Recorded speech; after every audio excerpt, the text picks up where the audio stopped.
요한일서 3장 4절에서 11절에 있는 말씀을 우리 다 같이 합독하시겠습니다. 죄를 짓는 자마다 불법을 행하나니 죄는 불법이라. 그가 우리 죄를 없애려고 나타나신 것을 너희가 아나니 그에게는 죄가 없느니라. 그 안에 거하는 자마다 범죄하지 아니하나니 범죄하는 자마다 그를 보지도 못하였고 그를 알지도 못하였느니라. 자녀들아, 아무도 너희를 미혹하지 못하게 하라. 의를 행하는 자는 그의 의로우심같이 의롭고 죄를 짓는 자는 마귀에게 속하나니 마귀는 처음부터 범죄함이라. 하나님의 아들이 나타나신 것은 마귀의 일을 멸하려고 하심이라. 하나님께로부터 난 자마다 죄를 짓지 아니하나니 이는 하나님의 씨가 그 속에 거함이요 그도 범죄하지 못하는 것은 하나님께로부터 났음이요. 이러므로 하나님의 자녀들과 마귀들의 자녀들이 드러나니 무릇 의를 행하지 아니하는 자나 또는 그 형제를 사랑하지 아니하는 자는 하나님께 속하지 아니하느니라. 우리는 서로 사랑할지니 이는 너희가 처음부터 들은 소식이라. 아멘. 은혜로우신 하나님 감사합니다. 하나님께서 이 시간을 복되게 하셔서 귀한 말씀을 선포케 하셨사오니 모든 어둠들이 물러가게 하시고 성도님들에게는 주님의 은혜가 풍성한 시간이 될 수 있도록 도와주시옵소서. 감사하며 예수님의 이름으로 기도드립니다. 아멘. 홍콩 과학기술대 경제학 정치학 교수 김현철 씨는 저와 이름이 똑같습니다.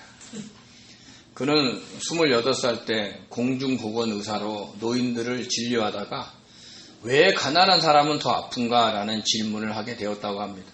그래서 사회 전반에 대한 병을 고치고 싶어서 경제학으로 방향을 돌렸고 석사 과정에서 만난 김용 전 세계은행 총재의 권위로 콜롬비아 대학에서 유학을 했습니다. 그 후 미국 코넬 대학교 교수로 재직하다가 지금은 홍콩 과학기술대학교에서 학생들을 가르치고 있습니다. 그가 저술한 책 경제학이 필요한 순간이라는 책의 부제가 인생 성공의 80%가 운이다 입니다. 의외지요?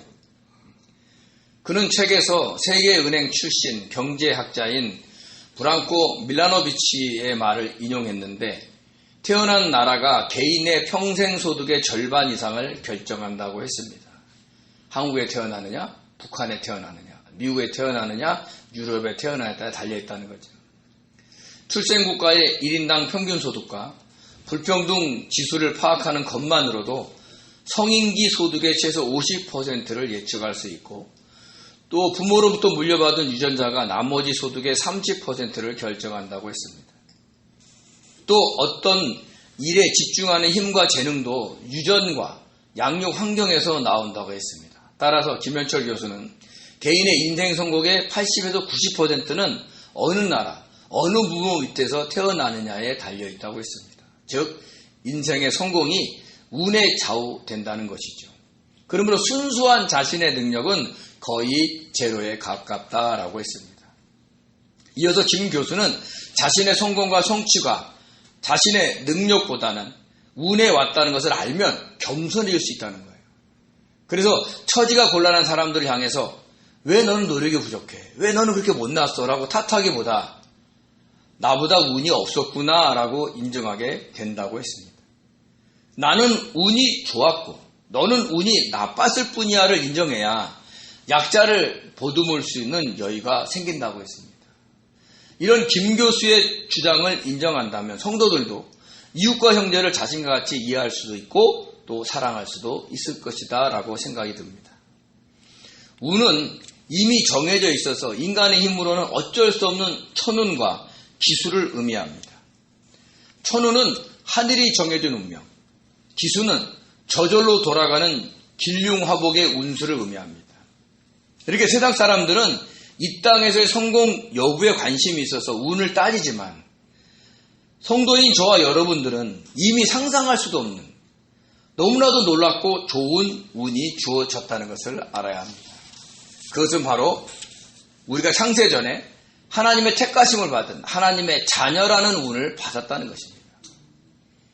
세상 사람들에게는 어느 나라, 어느 부모 밑에 태어나느냐가 인생의 성공 여부에 큰 역할을 하지만 성도인 우리들은 어느 나라, 어느 부모 밑에 태어나느냐에 아무 관계없이 인생 성공 여부에 관계없이 이미 축복받은 존재로 이 땅을 살아가게 된다는 말씀입니다. 잘 살든 못 살든 세상의 평가에 휘둘리지 않고 주님의 은혜로 천국에 들어가는 복을 받은 존재로 이 땅을 살아가게 되는 것입니다. 그래서 사도 요한은 성도들에게 세상 사람들이 하나님을 알지 못해서 너희가 하나님의 자녀 된 것이 얼마나 큰 복을 받은 것인지 모르지만 너희는 분명히 복받은 사람들이다 라고 했습니다. 세상 사람들이 하나님을 알지 못한다는 것은 하나님에 대해서 들어보지도 못했다라는 말이 아닙니다. 하나님을 천지 만물의 창조주로 자신의 구세주로 믿지 않는다는 것입니다. 그래서 하나님이 우리를 창조하시고 우리를 구원하여 주셔서 영원한 천국에 들어가게 하신다는 사실을 알지도 인정하지도 못하는 것입니다. 그러나 성도인 우리들은 하나님의 자녀라는 큰 복을 받았습니다. 그것은 주님이 재림하시는 날 분명하게 증명될 것입니다. 어떻게 해요? 부활하신 주님과 같은 부활체의 모습으로 주님과 함께 천국에 들어가게 될 것이니까요. 이런 큰 복을 이미 받았다고 해서 자기의 뜻대로 자기의 욕심대로 살면 안 됩니다. 오히려 천국에 들어갈 소망이 있는 성도는 주님께서 깨끗하신과 같이 자신을 깨끗하게 해야 합니다. 그러면 어떻게 깨끗해야 할까요? 맨날 씻을까요? 맨날 씻죠. 그런 의미가 아니잖아요. 먼저 주님께 딱 달라붙어야 있어야 합니다. 겉모양만 붙어 있으면 절대로 안 됩니다. 주님으로부터 영양 공급을 받아야 됩니다. 그래서 주님의 뜻을 묻고 성령의 인도하심을 경험하며 살아가야 합니다. 성령의 열매, 빛의 열매, 의와 평강의 열매, 그리고 입술의 열매가 자기 삶에 맺혀져야 합니다. 특히 입술의 열매를 잘 맺어야 합니다.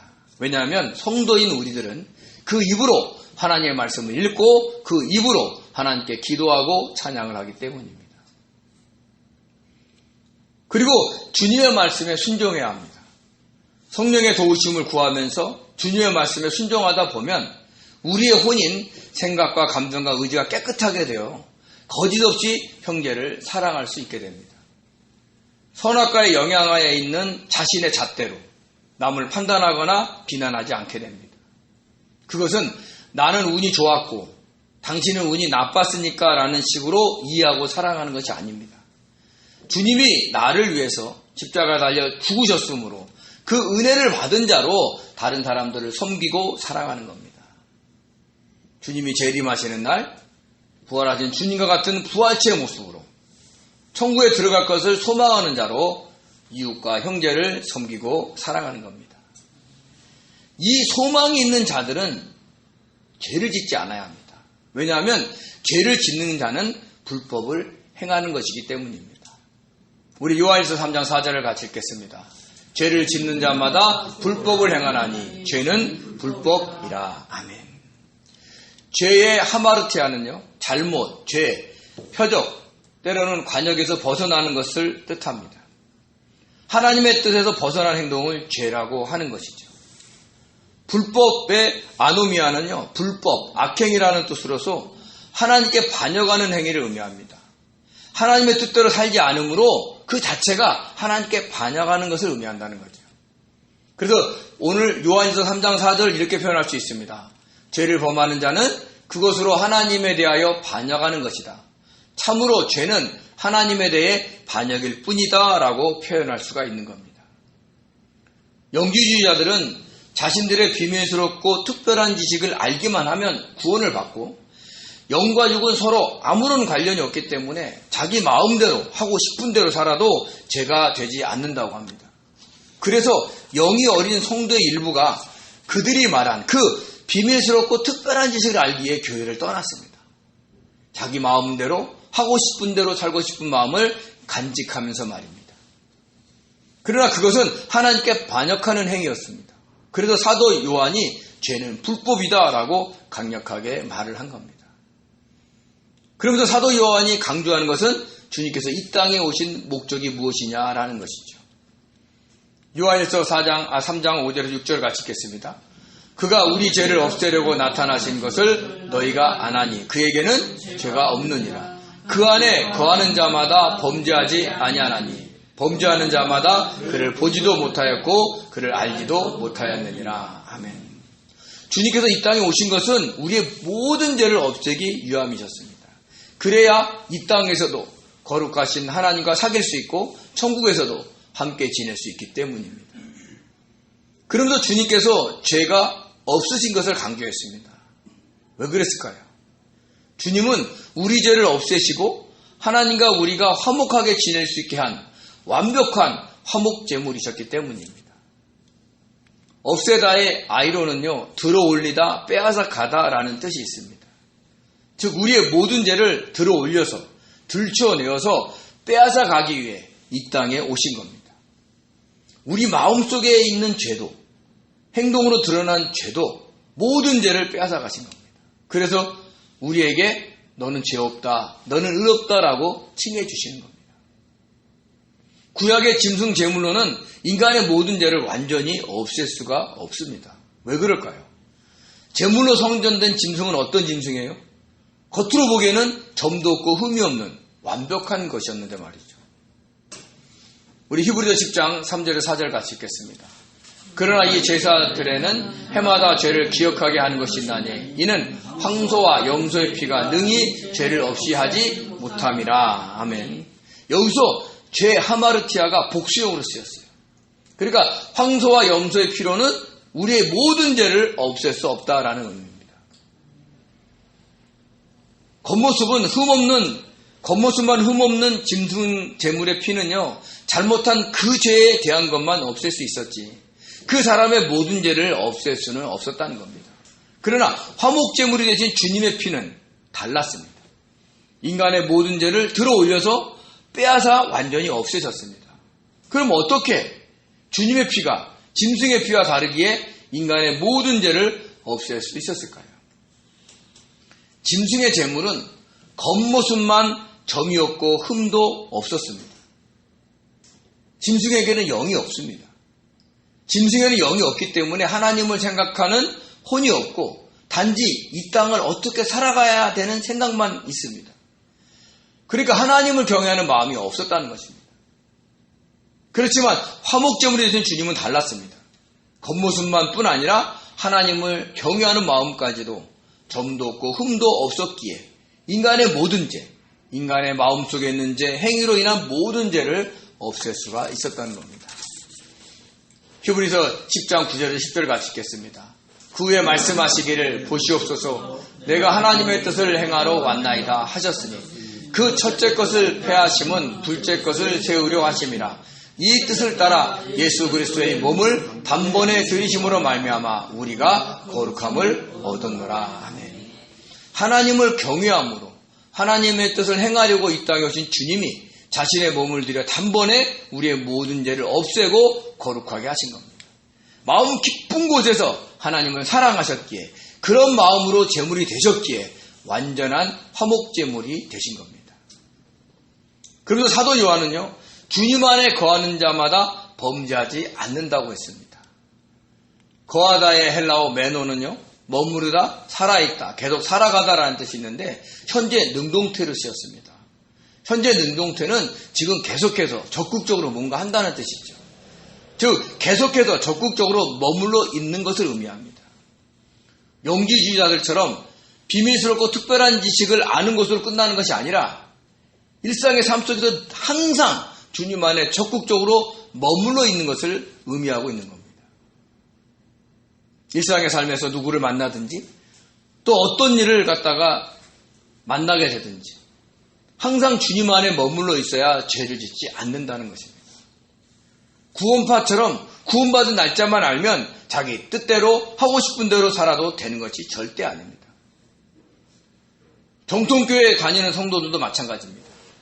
자신이 주님을 구주로 영접하고 믿는 것으로 주일 예배, 수요 예배, 금요 기도에 새벽 예배를 드리는 것으로 끝나는 게 아니라 일상의 삶에서 항상 주님 안에 머물러 있어야 합니다.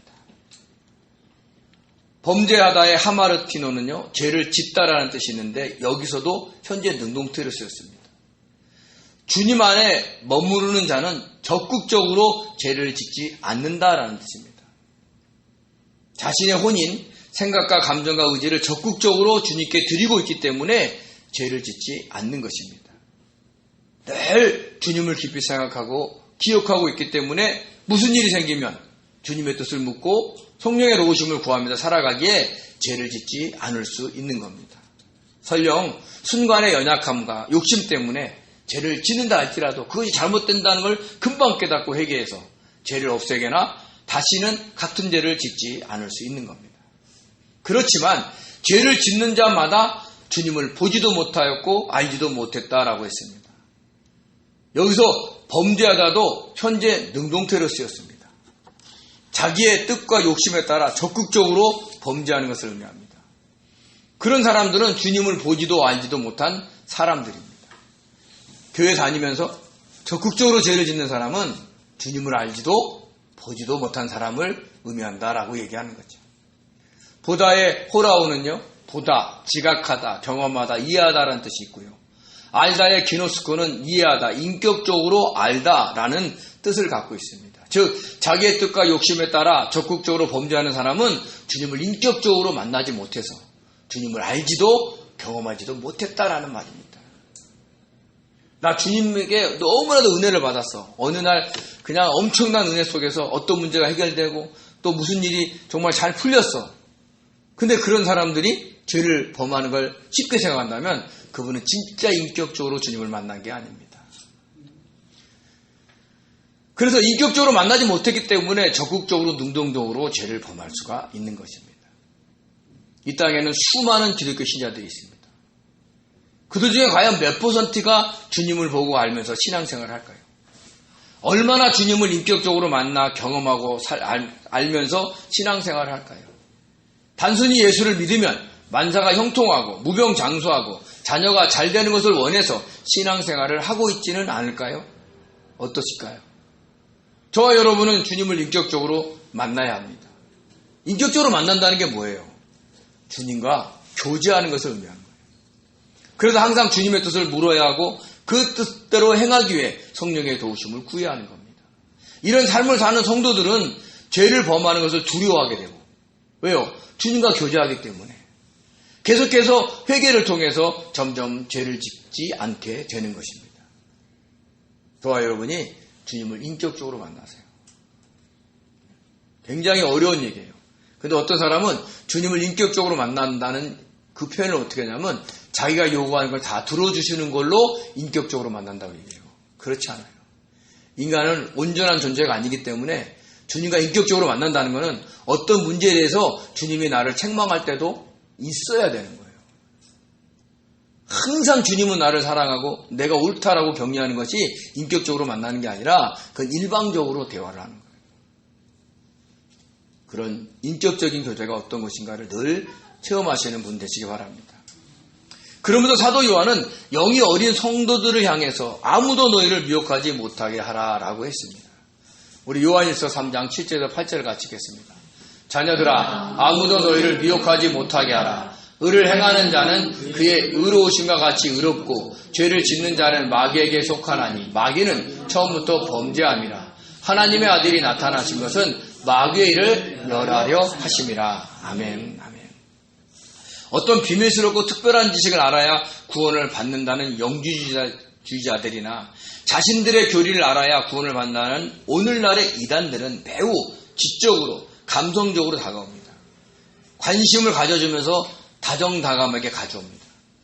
인생의 문제로 방황하고 있을 때 그들에게 다가와서 그들의 말을 들어주고 때로는 그들의 필요를 채워주면서 끌어들입니다. 정통교회에서는요, 가르쳐주지 않은 신비한 지식을 알려준다고 하면서 끌어들입니다. 그러면 삶의 경험이 부족한 젊은 사람들은 쉽게 넘어갑니다. 양의 옷을 입고 너희에게 나오나 속에는 노략질하는 일이라고 경고하셨던 주님의 말씀이 딱 맞습니다. 그래서 영이 어린 성도들을 향해서 자녀들아 라고 하면서 부르면서 아무도 너희를 미혹하지 못하게 라고 하면서 의를 행하는 자는 그의 의로움과 같이 의롭고 죄를 짓는 자는 마귀에게 속했다라고 단언을 했습니다. 그럼 의를 행하는 자인지 죄를 행하는 자인지 어떻게 알 수 있을까요? 결국 자신에게 다가오는 그 사람들의 행위를 보고 우리가 알 수가 있는 겁니다.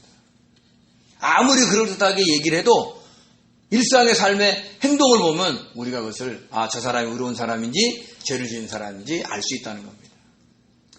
사실 우리는 주님처럼 사람의 마음을 속속이 알 수 없습니다. 물론 인생 경험이 많은 사람들은 어느 정도는 알지요. 그러나 모든 마음을 다 알지는 못합니다. 그래서 그 사람의 행동을 보고 판단을 할 수밖에 없습니다. 특별한 거, 이제 놀라운 것은 이단들은 대부분 불신자를 전도하지 않습니다. 기존의 정통교회 성도들을 대상으로 전도합니다. 문에 교패만 있는 집만 전도의 대상으로 삼습니다. 그래서 하나님의 교회는 젊은 성도들이 힘들어하는 육아를 도와주면서 때로는 미용실에서 근무하시는 분은 열심히 가서 미용실을 이용해 주면서 성경 공부하자고 유혹을 합니다.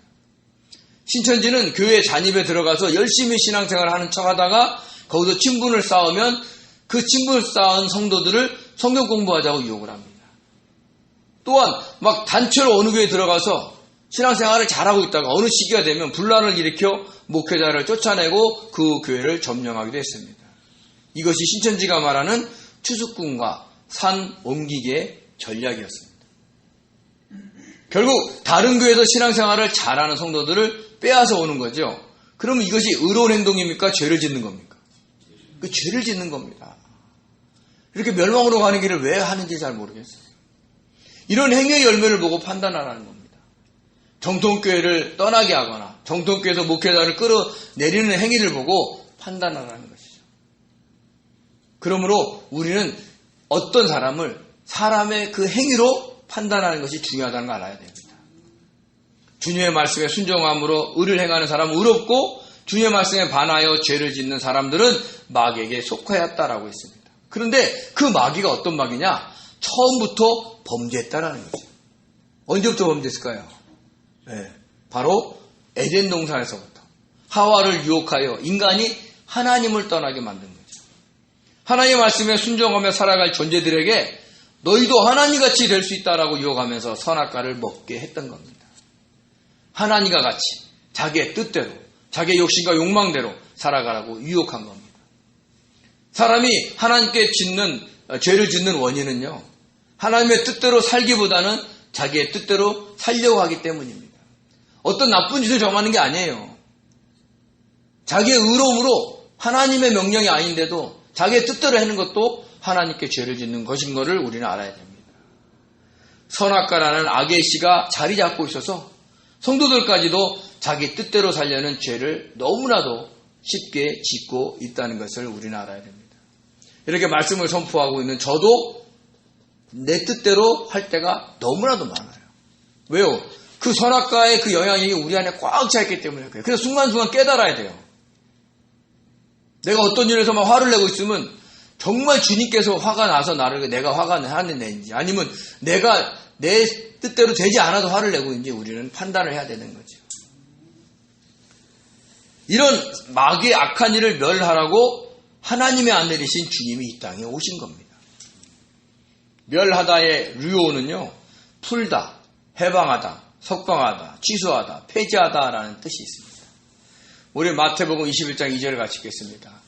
이르시되 너희는 맞은편 마을로 가라. 그리하면 곧 매인 나귀와 나귀 새끼가 함께 있는 것을 보리니 풀어 내게로 끌고 오라. 아멘. 마가복음 7장 34절 35절입니다. 하늘을 우러러 탄식하시며 그에게 이르시되 에바다 하시니 이는 열리라 뜻이라. 그의 귀가 열리고 혀가 맺힌 것이 곧 풀려 말이 분명하여 졌더라. 아멘. 요한복음 11장 44절입니다. 죽은 자가 수족을 배로 동인채로 나오는데 그 얼굴은 수건에 쌓였더라. 예수께서 이르시되 풀어놓아 다니게 하라 하시니라. 아멘.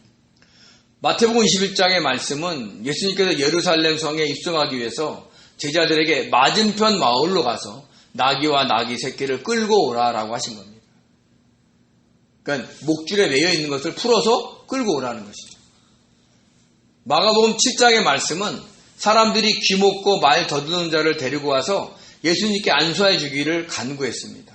그러자 주님께서 그 사람을 따로 데리고 가서 손가락으로 그의 양귀에 놓고 침을 뱉어 그 혀에 손을 대시며 하늘을 우러 탄식하시면서 에바다라고 하시니 그 귀가 열리고 혀가 풀어져 분명하게 말을 하게 된 것입니다. 귀를 막고 있는 세력, 혀를 잡고 있는 세력에서 풀어서 자유케 하신 겁니다. 요한복음 11장의 말씀은 주님께서 나사로야 나오라 하고 부르시니까 죽은 나사로가 수족을 배로 동인채로 나왔고 주님께서 풀어놓아 다니게 하라라고 하신 겁니다.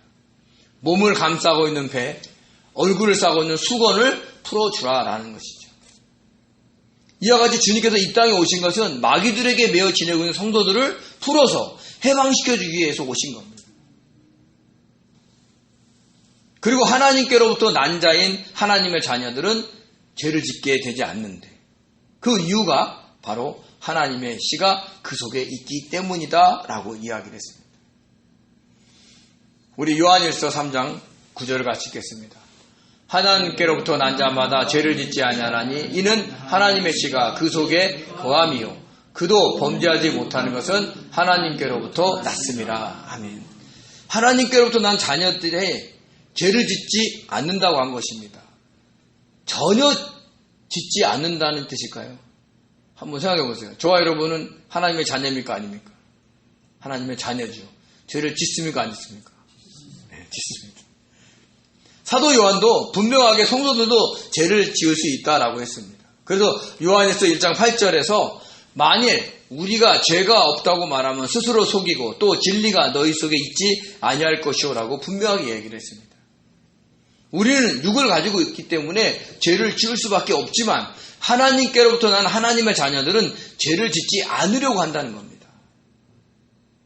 여기서 짓다의 포이에오가 현재 능동태로 쓰였습니다. 즉 죄를 지을 수 있는 존재인데 하나님의 자녀들은 죄를 짓지 않으려고 계속해서 적극적으로 노력한다라는 뜻을 갖고 있습니다. 근데 그들이 그렇게 할 수 있는 것은 그들이 어떤 능력이 있어서 그들의 재능이 있어서 하는 게 아니라 그들 안에 뭐가 있어서 하나님의 씨가 있어서 그렇게 한다는 것이죠. 자, 그럼 하나님의 씨는 무엇일까요? 저와 여러분은 하나님의 씨가 안에 있습니까? 하나님의 씨는요, 하나님의 말씀이고 하나님의 영인 성령이십니다. 우리가 복음의 말씀을 들을 때, 그 말씀을 받아들일 때 주님을 구주로 영접하고 믿게 됩니다. 그때 말씀과 성령이 우리 안에 들어오는 겁니다. 그리고 설교와 성경 공부를 통해서 말씀은 계속 심겨지게 되고 또 성령의 역사하심을 경험함으로 그 풍성함을 느끼며 살아가게 되는 겁니다. 그것이 바로 하나님의 씨입니다. 그리고 그 씨로 인해서 우리가 적극적으로 죄를 짓지 않을 수 있다는 겁니다. 우리가 혼자 의지를 하는 게 아니라 이런 씨로 인해서 된다는 거죠. 자, 그럼 씨가 하나님의 말씀인 것을 증거하는 말씀들을 한번 살펴보기로 하겠습니다. 시편 119편 11절입니다. 내가 주께 범죄하지 아니하여 주의 말씀을 내 마음에 두었나이다. 다윗의 고백이에요. 죄를 짓지 않기 위해서 주의 말씀을 마음에 두었다는 건 뭐예요? 주의 말씀을 늘 생각한다는 얘기를 하는 겁니다. 누가복음 8장 11절입니다. 이 비유는 이러하니라. 씨는 하나님의 말씀이요. 주님께서 씨에 대한 얘기를 하죠. 길가, 돌짝밭, 가시떨기, 그 다음에 좋은 땅. 그때 그 씨가 하나님의 말씀이다라는 걸 얘기하는 겁니다. 야고보서 1장 18절을 같이 읽겠습니다. 그가 그 피조물 중에 우리로 한 첫 열매가 되게 하시려고 자기의 뜻을 따라 진리의 말씀으로 우리를 낳으셨느니라. 말씀으로 나왔기 때문에 말씀이 우리 안에 있어요, 없어요? 있습니다. 베드로전서 1장 23절입니다. 너희가 거듭난 것은 썩어질 씨로 된 것이 아니요 썩지 아니할 씨로 된 것이니 살아있고 항상 있는 하나님의 말씀으로 되었느니라. 아멘. 그리고 이렇게 분명히 씨가 하나님의 말씀이라는 걸 여러 성경에서 증명하고 있는 겁니다. 자, 그럼 이번에는 그 씨가 하나님의 성령인 것을 증명하는 말씀들을 살펴보겠습니다. 고린도후서 1장 22절입니다. 그가 또한 우리에게 인치시고 보증으로 우리 마음에 뭘 줘요? 성령을 주셨느니라. 그러니까 우리 안에 누가 계시는 거예요? 성령이 계시는 거예요. 갈라디아서 4장 6절입니다.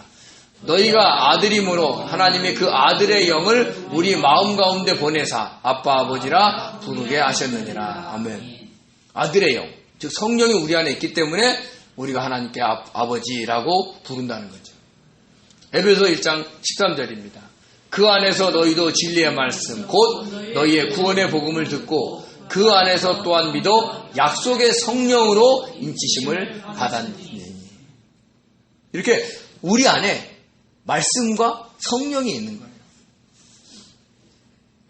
그래서 이 말씀과 성령으로 해서 우리는 죄를 짓지 않을 수 있다는 겁니다. 이 말은 우리가 적극적으로 마음을 들여 주님을 생각하고 살면 어떤 일이 벌어졌을 때 말씀이 생각나고 성령께서 역사하셔서 죄를 짓지 않게 된다라는 것을 의미하는 겁니다. 사실 우리가 어떤 죄를 지을 때 그 해당되는 상대방은 늘 있습니다. 거짓말을 해도 속여도 비난해도 미워해도 그 대상자인 상대가 있는 겁니다. 그래서 사도 요한은 우리가 하나님의 자녀인지 그렇지 않은데 판단 기준을 바로 이웃사랑에 둔 것입니다. 우리 요한에서 3장 10절을 같이 읽겠습니다. 이러므로 하나님의 자녀들과 마귀들의 자녀들이 드러나나니 무릇 의를 행하지 아니하는 자나 또는 그 형제를 사랑하지 아니하는 자는 하나님께 속하지 아니하니라. 아멘. 의를 행하지 않는 것도 형제를 사랑하지 않는 것도 다 뭐예요? 상대가 있는 거예요. 이웃이 있다는 겁니다. 우리가 하나님의 뜻대로 살면 의를 행하고 살면 이웃이 좋아집니다. 우리가 형제를 사랑하며 살면 그 형제가 좋아집니다. 이렇게 의를 행하는 것도 형제를 사랑하는 것도 그 해당되는 이웃을 사랑하는 겁니다. 이것을 추구하며 살아가라고 한다면 우리는 분명히 하나님의 자녀가 맞습니다. 근데 저 사람은 내가 도저히 용서가 안 돼. 이해가 안 돼. 계속해서 마음을 닫고 있으면 하나님의 자녀로서의 삶이 아니라는 것을 우리는 알아야 됩니다. 이렇게 우리는 때때로 의를 행하지 않고 형제를 사랑하지 않을 때가 있습니다. 저라고만 모든 사람을 사랑할까요? 미워하는 사람은 없을까요? 싫어하는 사람은 없을까요? 이상한 사람도 많아요. 그럼 그 사람을 사랑하려면 어떻게 됩니까? 어렵습니다. 그럼 그렇다고 해서 그때는 하나님의 자녀가 아니라는 말씀입니까? 아니에요. 주님을 믿는 성도들인 우리들은 하나님의 자녀입니다. 이건 변하지 않아요. 단지 우리가 의를 행하지 않고 형제를 사랑하지 않고 살아간다면 그때는 마귀의 자녀들처럼 마귀의 명령을 받고 있다는 겁니다. 마귀의 명령이 무엇입니까? 하나님을 대적하기 위해서 자기 뜻대로 생각대로 하고 싶은 대로 살아가라고 하는 거예요. 미워하는 형제가 있으면 미워하고 싫어하는 성도가 있으면 외면하라는 겁니다. 그걸 세상에서는 솔직하다, 당신의 마음을 올바르게 표현하다라고 격려해주고 있어요. 당신이 싫은데 싫다 얘기해야지. 싫다 얘기 않고 꿍꿍 앓다 보면 속에 뭐예요? 병이 생긴다는 거죠. 틀린 말이 아닙니다. 세상의 기준으로 보면. 그러나 하나님의 기준으로 보면 달리 해석을 해야 된다는 거죠. 형제를 사랑하기 위해서 자기 안에 있는 신 하나의 말씀을 생각하거나 성령의 도우심을 구해야 된다는 거예요. 이런 걸 구하지 않고 자기의 생각과 감정대로 미워지면 미워하고 싫어지면 외면하면서 살라는 것입니다. 그것이 마귀가 주는 생각인 거예요. 그러면 하나님의 자녀인데도 마귀의 자녀인 것처럼 살아가게 되는 겁니다. 그러므로 하나님의 자녀들은 하나님의 말씀에 순종하기 위해서 자기를 부인하고 내려놓는 성도들이기 때문에 우리는 그 순간순간을 주님께 자기의 마음을 드려야 됩니다. 근데 마귀의 자녀들은 어떻게 해요? 자기를 사랑하고 자기를 위해 살아가는 성도들이기 때문에 이웃이 싫어지면 싫다고 표현을 하는 겁니다. 그래서 사도 요한은 이런 사탄의 계략에 넘어가지 않기 위해서 우리 보고 강조한 게 뭐냐? 너희들은 서로 뭐하라고? 사랑하라 라고 강조한 겁니다. 우리 요한에서 3장 11절입니다. 우리는 서로 사랑할지니 이는 너희가 처음부터 들은 소식이라. 아멘. 하나님의 자녀로서 마귀의 자녀처럼 살지 않기 위해서는 가족과 이웃과 형제를 자기와 같이 사랑해야 합니다. 믿으십니까? 네, 실천하시기 바랍니다. 혹시 주변에서 누가 나를 사랑하지 않고 미워하는 가족이나 이웃이 있으면 저한테 얘기하십시오. 그럼 제가 이 말씀을 보내드리기로 하겠습니다. 근데요, 한 성도만 다른 성도를 일방적으로 사랑하면 오래 갈까요? 못 갈까요? 오래 못 가요. 지칩니다. 나를 막 위하고 있는데 막 끝까지 사랑하려면 어렵죠. 그래서 뭐라고 얘기해요? 서로 사랑하라는 거예요. 그래야 영지주의자들과 이단들의 유혹과 미혹에 넘어가지 않고 주님이 기뻐하시는 삶을 살 수가 있습니다. 서로 사랑하십시오.